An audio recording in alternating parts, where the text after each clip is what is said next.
सुप्रभात साथियों, मैं कुंदन कुमार स्वागत करता हूँ डीसी यानी डेली करंट अफेयर्स एनालिसिस के शानदार सेशन में। दोस्तों आज के सेशन में हम पिछले वीडियो में जो क्वेश्चन पूछा गया था आपसे उसको देखेंगे। तो चलिए देखते हैं कि पिछले वीडियो में आपसे क्या क्वेश्चन पूछा गया था कि विश्व ग्रामीण विकास दिवस 2025 कब मनाया गया है। दोस्तों इसको पहली बार मनाया गया है, इस बार पहली बार इसको मनाया गया है, इसलिए थोड़ा ये इम्पोर्टेंट है। इसको पहली बार इसको 6 जुलाई को मनाया गया है, इसलिए ये इम्पोर्टेंट है। विश्व ग्रामीण विकास दिवस 2025 6 जुलाई इसका क्या हो जाएगा, करेक्ट उत्तर हो जाएगा। आज के सेशन के पहले क्वेश्चन की तरफ आते हैं। दोस्तों क्वेश्चनों की संख्या थोड़ी कम मिलेगी आपको आज। विश्व जनसंख्या दिवस कब मनाया जाता है, यानी वर्ल्ड पॉपुलेशन डे कब मनाते हैं हम लोग। तो दोस्तों हर एक साल 11 जुलाई को, कब दोस्तों, हर एक साल 11 जुलाई को हम लोग विश्व जनसंख्या दिवस मनाते हैं। विश्व जनसंख्या दिवस हर वर्ष 11 जुलाई को मनाया जाने वाला एक कार्यक्रम है। इसका उद्देश्य क्या है दोस्तों, जनसंख्या संबंधित समस्याओं पर वैश्विक चेतना और जागृति को फैलाना। यह आयोजन 1989 में संयुक्त राष्ट्र विकास कार्यक्रम की 11वीं काउंसिल द्वारा स्थापित किया गया था। यह 11 जुलाई 1987 को 5 बिलियन दिवस में सार्वजनिक हित से प्रेरित था, इसीलिए हर एक साल दोस्तों 11 जुलाई को हम लोग विश्व जनसंख्या दिवस के रूप में मनाते हैं। अब आते हैं अगले क्वेश्चन की तरफ। अगला क्वेश्चन आपके स्क्रीन पे है कि गृह मंत्री अमित शाह ने 27वीं पूर्वी क्षेत्रीय परिषद की बैठक की अध्यक्षता कहाँ हुआ। तो दोस्तों अभी गृह मंत्री अमित शाह के द्वारा 27वीं पूर्वी क्षेत्रीय परिषद बैठक की अध्यक्षता झारखंड में, कहाँ दोस्तों, झारखंड की राजधानी है रांची, वहीं पे हुआ है। केंद्रीय मंत्री गृह अमित शाह की अध्यक्षता में रांची में 27वीं पूर्वी क्षेत्रीय परिषद की बैठक आयोजित की गई थी।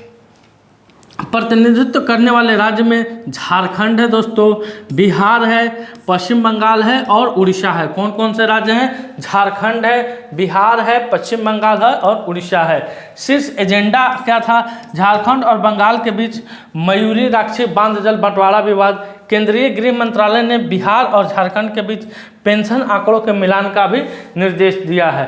तो इस क्वेश्चन का उत्तर हो जाएगा ऑप्शन नंबर 1 झारखंड।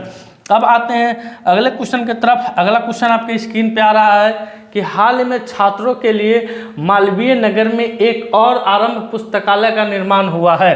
तो आप सभी जानिए सबसे पहले कि मालवीय नगर है कहाँ और ये आरंभ पुस्तकालय है कहाँ। तो दिल्ली के उपराज्यपाल है दोस्तों वीके सक्सेना। कौन है दिल्ली के उपराज्यपाल, वीके सक्सेना, और वहाँ के मुख्यमंत्री रेखा गुप्ता ने दूसरे आरंभ पुस्तकालय का उद्घाटन किया है। यह पुस्तकालय दिल्ली के मालवीय नगर में स्थित है। यह पुस्तकालय कहाँ स्थित है, तो दिल्ली के मालवीय नगर में स्थित है। दिल्ली विकास प्राधिकरण DDA द्वारा विकसित किया गया है। किसके द्वारा, दिल्ली विकास प्राधिकरण DDA के द्वारा विकसित किया गया है। इसका उद्देश्य है दिल्ली के छात्रों और अभ्यर्थियों की सहायता करना। पहला आरंभ पुस्तकालय जनवरी 2025 में राजेंद्र नगर में खोला गया था। पहला आरंभ पुस्तकालय जनवरी 2025 में कहाँ खोला गया था, तो राजेंद्र नगर में खोला गया है।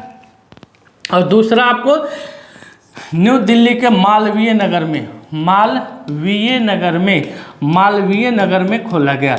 और इसके उद्घाटनकर्ता कौन थे, वीके सक्सेना थे दोस्तों, और मुख्यमंत्री रेखा गुप्ता। आते हैं अगले क्वेश्चन की तरफ। अगला क्वेश्चन आपके स्क्रीन पे आ रहा है कि 10 पैसे का पोस्ट कार्ड पुस्तक का विमोचन कहाँ हुआ है। तो दोस्तों पुस्तक का शीर्षक है 10 पैसे का post card, captain SN Ahmed द्वारा। किसके द्वारा, SN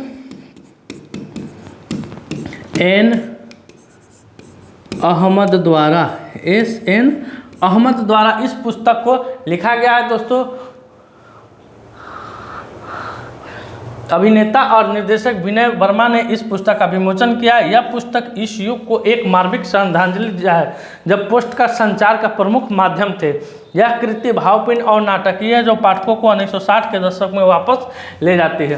तो तो इसका जो विमोचन हुआ कहाँ हुआ है, तो हैदराबाद में हुआ। कहाँ हुआ, हैदराबाद में हुआ है। Option number 2। ये मायने नहीं रखता है कि इसका विमोचन कहाँ हुआ था, मायने यहाँ पे देखिए क्या लगता है कि इस पुस्तक के लेखक कौन है, तो एस.एन. अहमद। क्या है, एस.एन. अहमद है दोस्तों लेखक। इसका विमोचन किनके द्वारा हुआ है, तो अभिनेता और निर्देशक है विनय वर्मा। कौन है, अभिनेता और निर्देशक है विनय वर्मा, ये इनके निर्देशक है।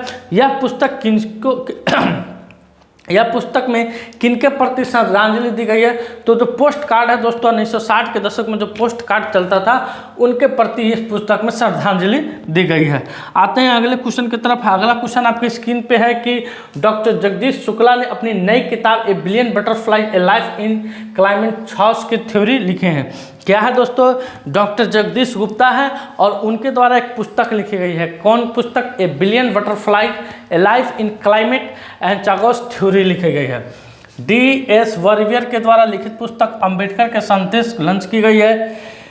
हिस्ट्री दैट इंडिया इग्नोर्ड नामक किताब प्रेम प्रकाश द्वारा लिखी गई है। शिखर धवन ने अपनी आत्मकथा the one cricket my life and more लिखे हैं। सुचेता राज खन्ना ने the starters light the way नामक उपन्यास लिखे हैं। आदिशि सी अग्रवाल ने मोदी द नीति शास्त्र द वर्ल्ड्स हिज आइस्टर नामक पुस्तक लिखे हैं। आंडर टुस्के ने इंडिया में 5 ईयर्स की हिस्ट्री नामक पुस्तक लिखे हैं।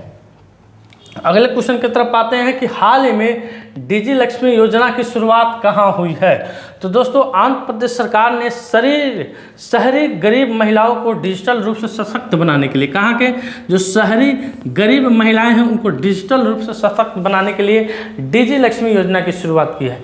इस योजना के तहत सभी शहरी स्थानीय निकायों में 9034 कॉमन सर्विस सेंटर स्थापित किए जाएंगे, यानी CSC केंद्र।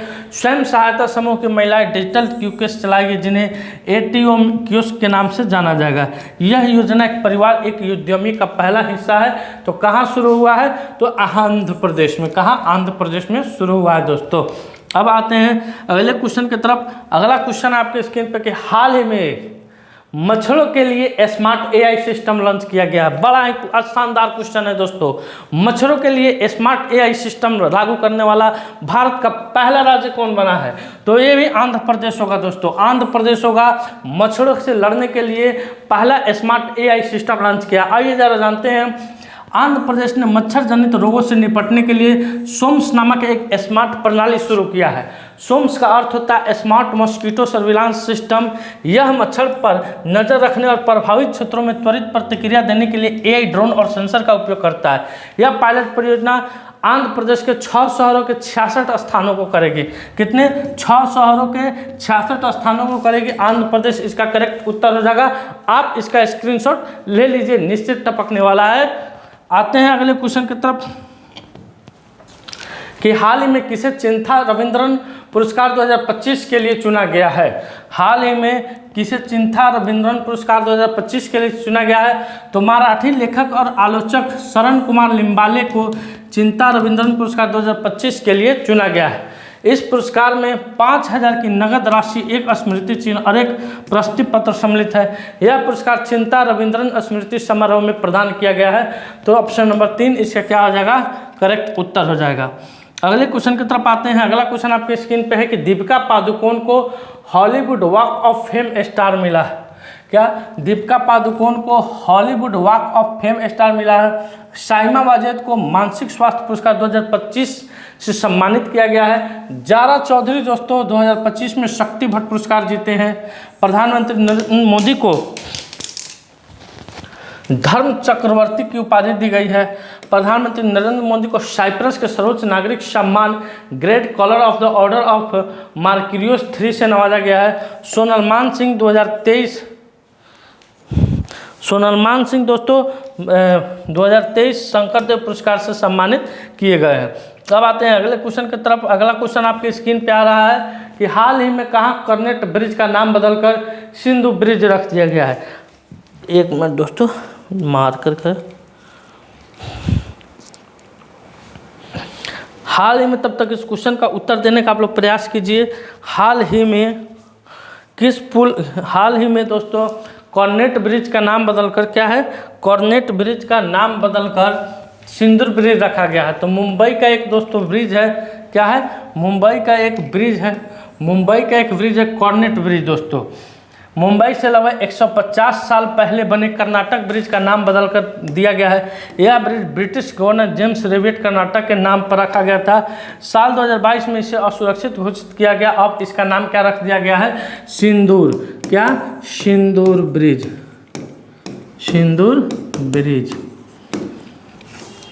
आइए अगले क्वेश्चन की तरफ आते हैं। अगला क्वेश्चन आपके स्क्रीन पे आ रहा है कि हाल ही में भारत के पहले स्वदेशी रूप से निर्मित डिविंग सपोर्टिंग वेसल का नाम क्या है, जिसे भारतीय नौसेना को सौंपा गया है? तो आईएनएस निस्तार। क्या है दोस्तों? आईएनएस निस्तार भारत का पहला स्वदेशी रूप से निर्मित डिविंग सपोर्ट वेसल सिस्टम है, जिसे हिंदुस्तान शिपयार्ड लिमिटेड ने 8 जुलाई 2025 को विशाखापट्टनम में भारतीय नौसेना को सौंपा।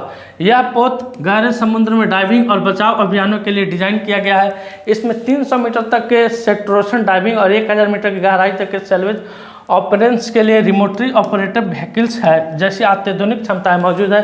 यह भारतीय नौसेना की समुद्री सुरक्षा बचाव की क्षमता को मजबूत करेगा। अब आते हैं आज के सवाल पर। आज का सवाल है कि हाल ही में किस राज्य में मुफ्त इलाज के लिए मुख्यमंत्री सेहत योजना की शुरुआत की गई है? तो इसका उत्तर आपको कमेंट सेक्शन में देना है। मुख्यमंत्री सेहत योजना की शुरुआत किस राज्य में की गई? सेशन आज का खत्म होता है दोस्तों। मिलते हैं आपसे अगले वीडियो में, तब तक के लिए धन्यवाद। हर हर महादेव। भारत माता की जय।